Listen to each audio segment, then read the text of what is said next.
Now let's turn attention to other issues to do with our border relations with Togo, because trade activities along the Aflao border have been slow despite the restoration of peace in our neighbor Togo after days of widespread violence across the capital Lomé.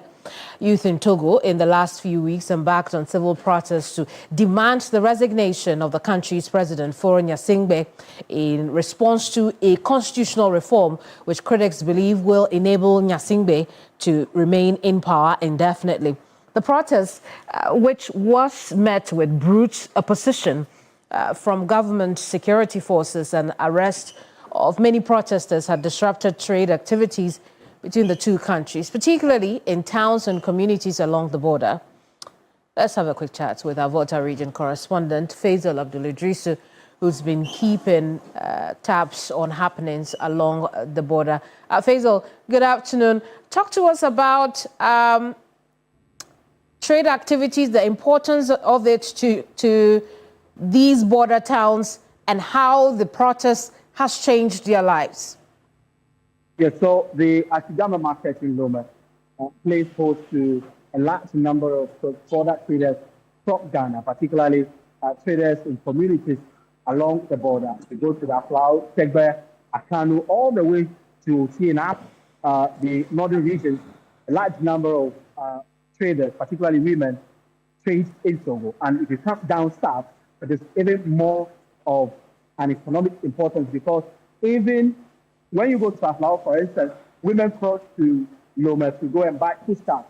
Togolese, on the other hand, come to the Ghana side to trade. And so the happenings in Togo in the last few weeks has actually disrupted these trade activities because of the uncertainty of their own safety. And you'll recall that the statement from the Togolese government at a point ago, last week, indicated that they arrested some people, including foreign nationals, they believe were part of the protest. When I was in Lome over the weekend, I was told by some of the young people who are leading these agitations that some of the people that have been arrested are Ghanaians, but because they do not have families in Togo, they are not able to trace them as to whether they have been released or they are still in detention. And so these issues, once it gets to the traders, has been the reason why a lot more of them are not able to travel to Lome to trade.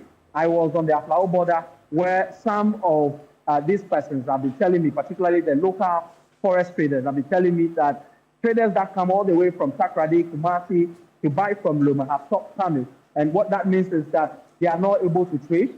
Other petty trade activities that happen along the border, including the issue of transport, where Okada riders offer transport services, have all gone down because of this. I was at the SPC seminar where they told me also that traders that come all the way from the places I've just mentioned are their clients, and the large number of the people they pick are from these places who come to trade in Togo. And because of the happenings in Togo, even though camp has been restored, they are not coming. And you recall also that during the tensions, the Ashigama market was closed. Now it has been opened. I went to Lome. Trade activities are happening in the Ashigama market, but Ghanaian traders who come from the places I mentioned are not coming. Let's listen to what the few people I spoke to regarding this subject matter have been telling me. The demonstration inside Togo has greatly affected our business here. We have a large chunk of our people going to Lome to trade, and vice versa. The inflow has reduced drastically because Ashigama was closed down. Business was not moving, so our people, Ghanaian traders who used to come and take goods, they ceased coming. And I believe now they have suspended the demonstration. But yet, I understand the Togo side, the borders have been closed, so goods are not allowed to come here. So definitely, it's still affecting us. We have our traders from Ghana, Kumasi, Accra, Takrady, our bigger cities. We depend largely on Togo, based on goods and our ways that we use. Basically, most of them depend on Lome, Ashigame. Here our buses used to, we can 2-3 buses can get full at a time. From an Aflao resident, we still have Faisal, our Water Region correspondent, with us. Faisal, in terms of impact, what does it mean for border town residents if, or as we know now, trade activities have reduced significantly? These are livelihood issues we are talking about.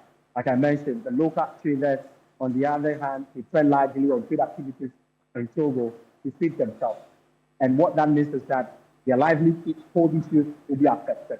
Now, if you look at the issue of security in relation to these trade issues we are talking about, because people are so uncertain about the happenings there, it means that it's going to take a long time for them to be sure and track that when they get to Lome, they will be safe. And so this is going to take a few more weeks before that kind of track is returned.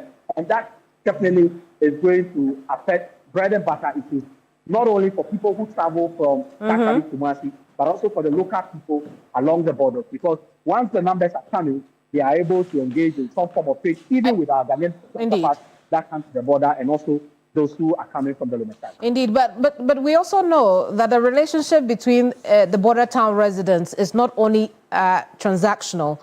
We know that there are families across, the borders. How is this impacting general livelihoods? The children who need to go to school in Togo, or those in Togo who need to come to school in Ghana within the Aflao community, how is that changing their lives? Yeah, within the few days during which the tension was high, all of that was brought to a halt. But now there is a bit of relaxation. When you get to the main border, screening has been tightened. But these communities use what we term as unapproved routes to the communities. All of this have been relaxed, and so people along the communities we are talking about, the local people are able to move in and out of Togo. Some are moving into Adijo government, some are entering Lome and coming out. When you go to the main border, you see local people entering, buying foodstuffs and returning. So this relationship that largely border on social, life is still intact, very relaxed, and so people are able to go in, out, to do whatever they want to do. And so for the local people, they're able to trade, and foodstuffs. Beyond that, they are not able to do any other thing. The Asigama market, even though it's still operational, there's still that kind of uncertainty. So people are not able to stay as long as they want to do any other transactional activities. We'll leave it here. Thank you so much for talking to us. Faisal Abdul-Idrisu.